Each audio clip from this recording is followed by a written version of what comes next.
Obrigado, amados.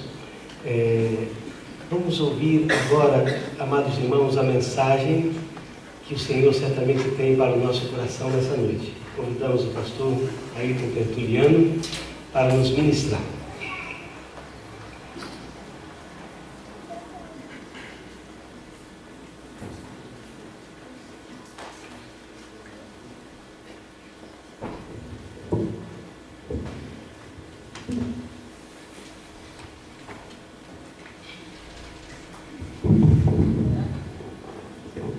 Boa noite, irmãos. Boa noite. Que a graça e a paz do nosso Senhor e Salvador Jesus Cristo sejam com cada um de nós nessa noite. Amém? Amém. É muito bom estar de volta, é muito bom estar aqui com os irmãos nessa noite de ação de graças, de alegria. É sempre muito bom rever os amigos, ver tanta gente querida. Eu estou muito feliz de estar aqui com vocês nessa noite. Gostaria que você já abrisse a tua Bíblia comigo na primeira carta de Paulo aos Tessalonicenses. Primeira carta de Paulo aos Tessalonicenses. Capítulo número 5.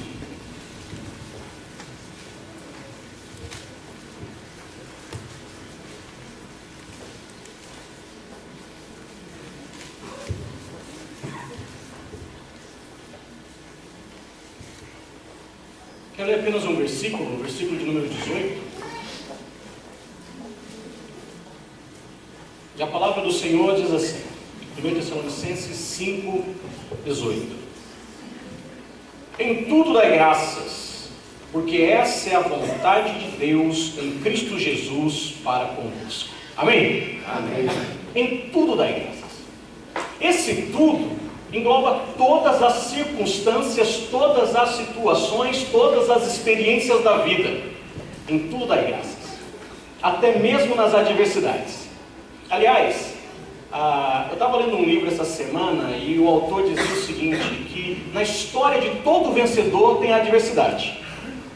Toda história de vitória, ela é construída sobre a superação de uma adversidade. Então ele resume da seguinte maneira, ele diz o seguinte, para uma história ser boa, boa história tem que ter um dragão. Amém? Toda boa história tem que ter um dragão. Talvez, enquanto eu estou falando isso agora, na tua mente vem vindo a imagem do teu dragão, né? Aí alguns se acham até mais abençoados do que os outros aqui, ou tem que dar mais graça ainda, porque no caso dele tem dragão e dragoa. Aí tem mais problema ainda. Mas a ideia dele é interessante, se você prestar atenção, até na Bíblia tem dragão, não é não? Toda história, boa história, tem dragão, porque tem superação de adversidade, tem vencer desafios, vencer um inimigo. E o Senhor sabe que a nossa história nem sempre vai ser um mar de rosas, vão haver momentos em que você vai estar andando nas montanhas e também enfrentando vales. Ele diz que em toda situação, em todo contexto, em toda circunstância, é preciso dar graças. E eu quero pensar com você nessa noite de ação de graças, onde nós nos reunimos aqui para agradecer a Deus uma vitória na vida dos nossos irmãos, mas também nos lembrar das nossas vitórias. Mas eu gostaria de caminhar com vocês considerando esse tema, ação de graças. E o como nós lidamos com isso? Não parece algo muito próprio da nossa cultura, a não ser uma expressão que você aprende de boa educação ou de bom tom, agradecer as pessoas por aquilo que você recebe. Como se fosse apenas uma resposta de uma pessoa bem educada. Eu acho curioso quando você olha, por exemplo, para outras culturas. Nos Estados Unidos tem um feriado chamado Thanksgiving Day. Um evento especial que é o Dia de Ação de Graças. Essa é uma história muito legal.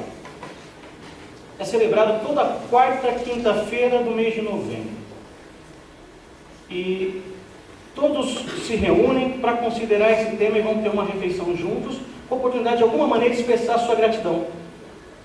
Daí uma coisa ótima para se fazer, dar graças. E uma coisa maravilhosa para se aprender, se tornar uma pessoa agradecida.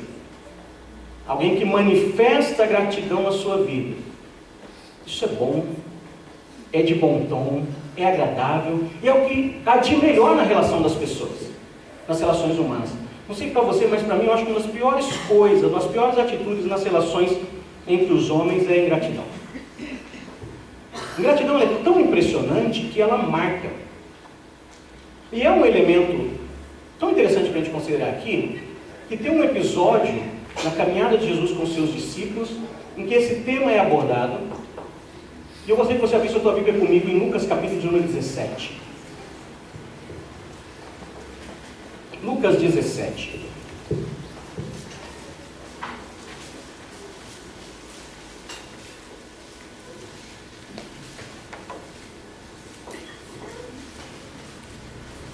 quero ler do versículo 11 ao versículo de número 19.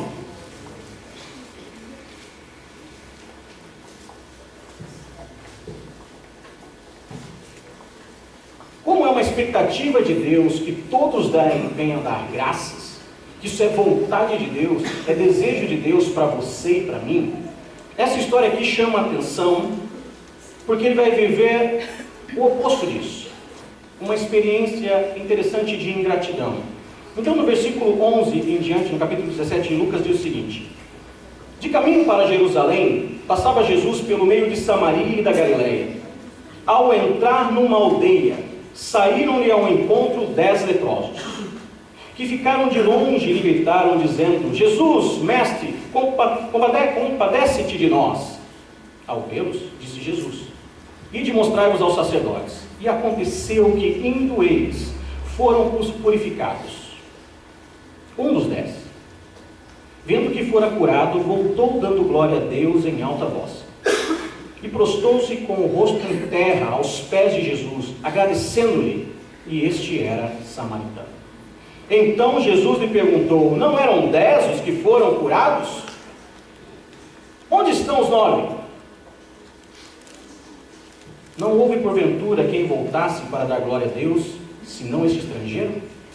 E disse Jesus: levanta-te e vai, a tua fé te salvou. O que nos chama a atenção aqui nessa história? Presta atenção no texto.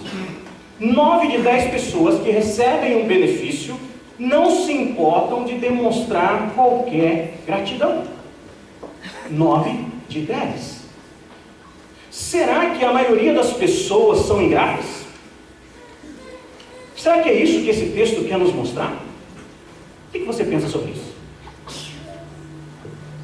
Quanto a pessoas que convivemos, experiências que vivemos nas nossas relações, como família, os filhos, amigos, colegas de trabalho, até mesmo povo da igreja, as pessoas têm se mostrado gratas? Na tua experiência, como tem sido isso? É interessante essa estatística aqui, porque 9 de 10 daquele episódio. Será que isso se repete nos nossos dias hoje, sim ou não? Vamos olhar para essa história e pensar em alguns detalhes e tirar algumas lições para nós aqui. A primeira coisa que me chama a atenção aqui é o contexto. Jesus está indo para Jerusalém e ele vai passar por Samaria. Jesus quebra paradigmas no seu tempo, porque ele não segue a ordem dos homens, ele não segue a agenda dos homens, porque é comum, é cultura, fazemos de um jeito, que às vezes não concordamos, como os judeus nos dias de Jesus, que quando viajavam, seja do norte para o sul, ou do sul para o norte, não atravessavam por Samaria, faziam um caminho diferente. As pessoas iam adotando preconceito nas suas vidas, iam adotando uma postura inadequada nas suas vidas. Como ninguém agradece, eu também não agradeço. Como ninguém paga aqui, então eu também não pago. Como ninguém faz a sua parte, eu também não faço a minha. Como ninguém se importa mais do que com o seu prato, eu não vou me importar com o prato do outro. Mas Jesus, ele quebra isso. Ele vai ferir essa ideia e ele vai passar por Samaria. E quando ele passa por Samaria, ele vai encontrar alguém numa situação de adversidade. Ele se dá com esse drama. Esses homens estão sofrendo 10 homens leprosos, que foram agora condenados a viver separados das suas famílias, separados da sua realidade, separados do seu contexto.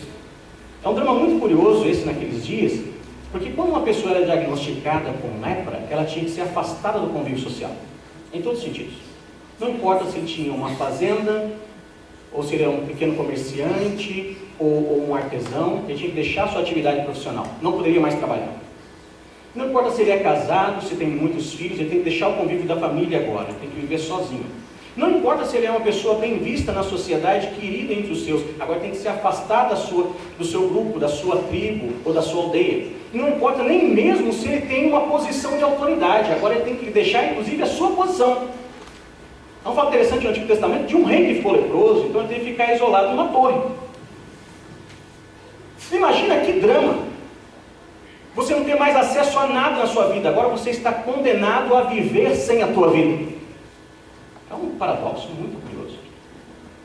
ser condenado a viver assim a tua vida, olhando para a tua cidade, mas não poder entrar na tua cidade, olhando para a tua casa e não entrar na tua casa, olhando para o teu negócio e não poder entrar no teu trabalho, olhando para os seus filhos e não poder abraçá-lo, para a tua esposa e não poder chegar perto dela, não poder estar com ninguém, até mesmo no culto você não poderia participar, porque você não é digno, você é um imundo para poder estar nesse ambiente agora. Que drama!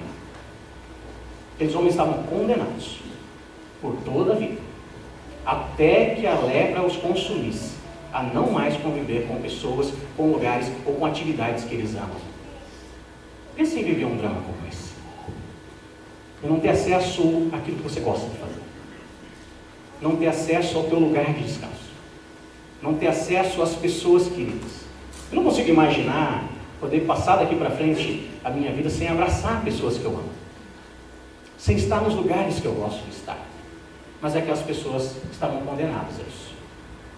E quando Jesus passa por aquele lugar, eles fazem um pedido especial para ele, como que a última tentativa de mudança de vida. Porque Jesus, ele é, não a última das nossas esperanças, mas ele é a nossa única esperança. Amém? Amém. Ele era a única esperança daqueles homens. Quando eles veem aquela comissão, a comitiva de Jesus chegando, eles saem e começam a clamar à distância, porque o texto diz que de longe eles clamavam, pedindo misericórdia. Jesus olha por nós, Jesus se compadece de nós. Nós precisamos de um bem, nós precisamos de um socorro, nós precisamos de uma ajuda, de mudança de vida. As pessoas, não importa a qualidade que pessoas sejam, todas elas em adversidade vão buscar ajuda. Por mais orgulhoso que o homem seja, ele ainda vai buscar ajuda. Ele vai se refugiar em alguma coisa. Ele vai clamar. Enquanto o último fio que sustenta o seu orgulho não for quebrado, ele ainda se mantém. Mas na hora que o seu chão é tirado, é a hora que ele começa a clamar, é a hora que ele começa a pedir, é a hora que ele busca ajuda. E eles fazem um pedido para Jesus. E é curiosa a forma como Jesus responde. Jesus simplesmente diz para eles: olha, vão, se mostrem para os sacerdotes. Quando um leproso ia se apresentar para o sacerdote, é quando ele tinha alguma evidência que estava sendo curado. Ele precisava de uma justificativa para poder entrar na cidade e ir direto ao sacerdote. E qual era a justificativa? Que alguma percepção, algum indício mostrava que ele poderia estar se curando. E Jesus deu para eles aquilo que eles precisavam se assegurar, que era a sua palavra. Amém? Olha, a palavra de Jesus, ela é tão poderosa para aquele que crê, que a mudança ela começa a acontecer no momento que ele recebe a palavra. Eu vou repetir isso aí para você. A palavra do Senhor é tão poderosa para a mudança daquele que crê, que ela começa a ter efeito no instante que ele recebe a palavra. A sua vida pode estar sendo mudada quando você está recebendo a palavra. Eu acho interessante um episódio que Jesus vive, em que as pessoas estão cercando ele, buscando que ele as ajude, que ele venha curar entes queridos, que toque nas suas feridas, que Jesus de alguma maneira interaja com eles, trazendo mudança de vida, e eles levam as pessoas diante de Jesus. Mas vem um homem, um centurião romano, que chega para Jesus e diz assim: Senhor, meu servo está morrendo em casa, meu servo está sofrendo, e eu sei que tu pode curá-lo. Jesus diz: eu vou lá contigo. Ele diz: não, Senhor, eu não sou digno que o Senhor entre na minha casa. E ele diz uma coisa maravilhosa para Jesus: eu sou homem de autoridade, tenho pessoas sob a minha autoridade, e quando eu digo para este vai, ele vai, quando eu digo para o outro vem, ele vem. Então eu creio, Senhor, que se o Senhor disser aqui uma só palavra, lá na minha casa o meu servo vai ser curado. Quando esse homem disse isso para Jesus, Jesus disse assim, que não tinha encontrado tamanha fé em Israel. Ele ficou maravilhado com o entendimento daquele romano, do poder daquela palavra, do poder transformador daquela palavra. Uma palavra pode ser a evidência para a mudança total da sua vida. Uma palavra. E sobre aquela palavra, todos aqueles 10 leprosos desesperados saíram. Vão se mostrar. Porque se Jesus mandou eu ir, alguma coisa vai acontecer. Até aqui está tudo maravilhoso. É impressionante, porque não tem questionamento. não tem reserva, e todos eles saem. Porque no processo da busca, não tem questionamento. Se o médico fala, toma isso, você toma, faz aquilo, você faz. Se diz para você, senta, senta. Se falar para você, levanta, levanta. Se pedir para correr, você corre. Para andar, você anda. Se é para ficar, você fica. Porque não tem questionamento, eu preciso de ajuda. Alguém me diga o que eu tenho que fazer. Por isso que as pessoas, elas respondem aos maiores absurdos de sugestão de mudança de vida. Por isso que elas estão sujeitas a qualquer mau conselho. É muito interessante isso. Não tem situação em que o homem se torna mais crédulo do que quando ele está em situação de desespero, de adversidade. Presta atenção aqui nas nossas histórias. O apóstolo Paulo, ele fala para a gente prestar atenção na congregação quanto aos que se converteram. Não tem muitos de nós aqui chamados entre os poderosos, entre os sábios desse tempo. Ele começa a falar, escrever sobre isso. Mas vamos pensar um pouquinho sobre como nós viemos para Jesus. Se fizermos uma enquete aqui, a maioria de nós veio na adversidade. Veio na dificuldade. Ou se despertou na dificuldade. Ou entendeu o Evangelho na dificuldade. Porque o homem se torna crédulo na adversidade. Ele precisa se entender sozinho. Porque o processo de conversão, que é o trabalhar do Espírito Santo na vida do homem, é um processo de 3 passos. Convencer o homem do pecado, da justiça e do juízo. Sabe o que significa? Convencer o homem que ele está perdido. Quando eles respondem a isso e eles vão, a transformação acontece. Porque a transformação na dinâmica de Deus é num processo, é no movimento. Não vai haver mudança na tua vida até que você se mova. Repita comigo, não vai haver mudança. Não vai haver mudança na minha vida, até que eu mova. Você tem que mover alguma coisa. Você tem que se mover. Porque é no processo do movimento que a mudança acontece. Quando eles saíram, eles foram curados. Quando o povo marchou, o mar se abriu. Quando o Senhor mandou distribuir os pães e os peixes, começou a aparecer aquela coisa maravilhosa. Ele falou, fica todo mundo esperando aqui, sentado com o cesto na mão, que vai chover do céu aqui, pão e peixe. Enquanto iam se servindo o vinho em Caná da Galileia, é que a água se tornava vinho. É um movimento, meu irmão. Se você vai esperar que a coisa aconteça para se mover, não vai acontecer nada. Diga isso para a pessoa ao teu lado. Se você ficar esperando, não vai acontecer nada. Ó, isso aqui é maravilhoso que nós estamos vendo aqui. Nós estamos vendo uma igreja se transformando num processo que está em movimento. É muito bom, pastor, a gente está aqui e não está concluído ainda. Amém? Nós estamos vendo um processo em movimento para que nós venhamos a participar e dar a nossa contribuição. Ser parte de uma história. É muito cômodo para nós aqui fecharmos a igreja, irmos embora e quando estiver tudo bonitinho, o pastor liga para nós de novo que a gente volta. Mas nós temos que participar do processo, da construção disso. Eu gosto muito de ler biografias. E eu recomendo para você. Porque nós olhamos para o sucesso das pessoas, para a beleza da história delas, o amor que elas viveram, mas só o final da história nos encanta. Você tem que ler o processo todo, você tem que ver como é que começaram. Como é que começou, como é que foi a história do vencedor. Por isso eu recomendo que você que é pai, conte para os seus filhos o caminho que você teve que percorrer para vencer. Eles precisam conhecer, para poder valorizar. E entender que toda a transformação que eles têm hoje na vida, todo o fruto foi conquistado num processo. E quando eles caminharam, foram transformados. E aí, gente, caíram em si. E é curioso, porque você não vê no primeiro momento a cura de um leproso, porque é uma coisa terrível.